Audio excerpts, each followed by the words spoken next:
Irmãos e irmãs, bom dia. Segunda-feira, 13 de setembro, vamos buscar a palavra de Deus para nós nessa nova semana que se inicia.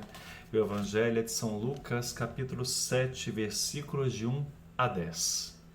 O Senhor esteja convosco, Ele está no meio de nós. Proclamação do Evangelho de Jesus Cristo segundo Lucas. Glória a vós, Senhor.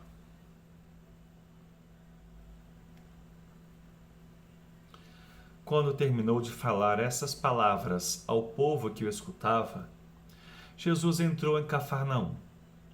Havia um centurião que tinha um servo a quem estimava muito. Estava doente, à beira da morte. Tendo ouvido falar de Jesus, o centurião mandou alguns anciãos dos judeus pedir-lhe que viesse curar o seu servo. Quando eles chegaram a Jesus, recomendaram com insistência: ele merece este favor, porque ama o nosso povo. Ele até construiu uma sinagoga para nós. Jesus foi com eles. Quando já estava perto da casa, o centurião mandou alguns amigos dizer-lhes: Senhor, não te incomodes, pois não sou digno de que entres em minha casa. Por isso, nem fui pessoalmente ao teu encontro, mas dize uma palavra, e meu servo ficará curado.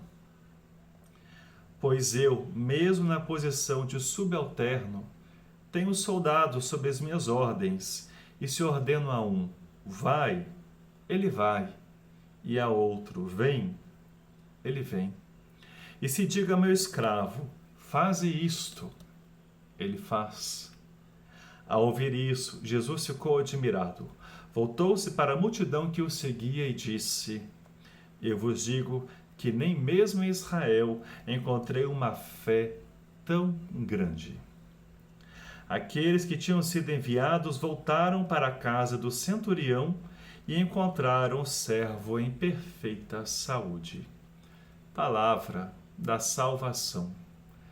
Glória a vós, Senhor. Irmãos e irmãs, um texto belíssimo, em que a gente observa as atitudes que aparecem de humildade, confiança e fé.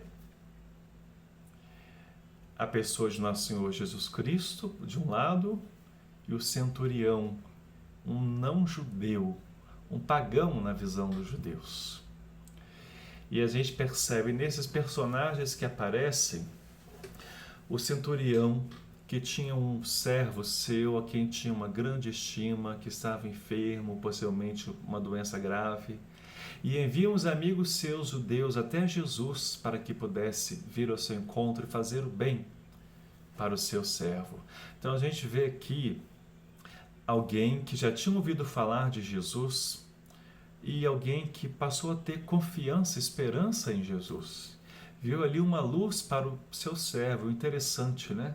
Ele não vai pedir nada para si, um bem para si, vai pedir algo para o outro, ele intercede em prol do seu servo, a que ele tinha uma grande estima. E vai a quem? Até Jesus, ou melhor, ele envia, né, as pessoas até Jesus. A gente reconhece aqui, então, uma atitude interessante. Aquele homem leva a sua dor, a sua angústia a Jesus. E aquele homem quer que Jesus venha até a sua dor e a sua angústia, no caso, ao encontro do seu servo. É bonito isso, né? Aquele homem soube a quem recorrer. É muito interessante isso para nós em época em que as pessoas vão querer encontrar refúgio na droga, no álcool, na vida desenfreada do sexo e tantas outras situações. Ele vai até nosso Senhor. Melhor, ele envia pessoas até nosso Senhor. Quando Jesus se aproxima da casa deste centurião, o centurião envia agora outras pessoas para dizer a Jesus que não entre em sua casa, porque ele não era digno. Que dissesse uma palavra e ele seria salvo. Essas palavras são conhecidas para nós católicos, né? Na hora da a gente vai se preparar para a comunhão, Quando a gente diz, diante da fala do sacerdote, eis o Cordeiro de Deus, aquele que tira o pecado do mundo, o povo responde, Senhor, eu não sou digno de que entreis em minha morada, o meu ser, minha vida, mas dizei uma palavra, eu serei salvo.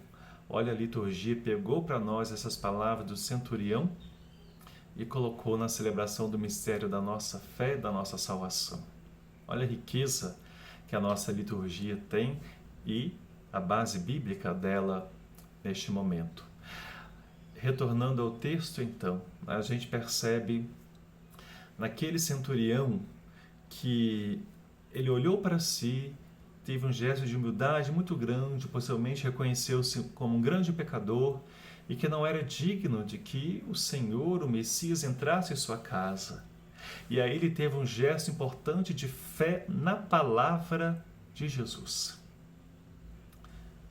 Mas dizer uma palavra, é importante nós aqui reconhecermos, irmãos e irmãs, essa confiança que este homem teve na palavra de Jesus. Estamos também no mês da Bíblia, estudando a carta aos Gálatas. Quantos católicos ainda não dão a devida importância ao conhecimento da palavra de Deus, ao estudo da palavra de Deus? Às vezes cultivam uma fé muito devocional, que tem a sua importância, e não estou criticando isso. Mas a fé na palavra, que precisa ser conhecida, aprendida, nem todo católico ainda dá o devido valor. E aí eu coloco uma questão para você. Você tem acompanhado o estudo bíblico da nossa paróquia, da paróquia a qual você pertence neste mês? Retornando ao texto. Então, diante desse gesto de confiança na palavra de Deus, Jesus se surpreende com a fé daquele homem. E aí anuncia, nem mesmo em Israel encontrei tamanha fé. E aqui é uma crítica que Jesus faz, aos judeus. O povo que se considerava, autoproclamava, escolhido por Deus, não teve a fé que aquele pagão teve nele. Bom, Jesus nos apresenta, melhor, esse relato bíblico nos apresenta essas questões importantes, como eu destaquei no início.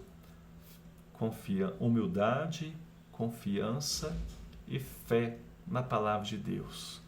Humildade de reconhecer-se pecador, indigno, mas confiança em Deus e fé na palavra de Jesus.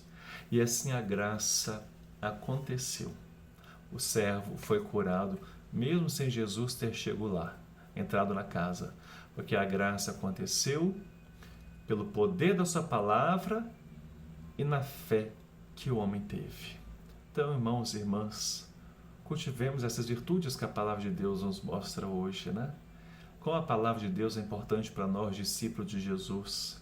Temos fé verdadeira nessa palavra, confiemos no agir de Deus e sejamos humildes para que a graça possa acontecer.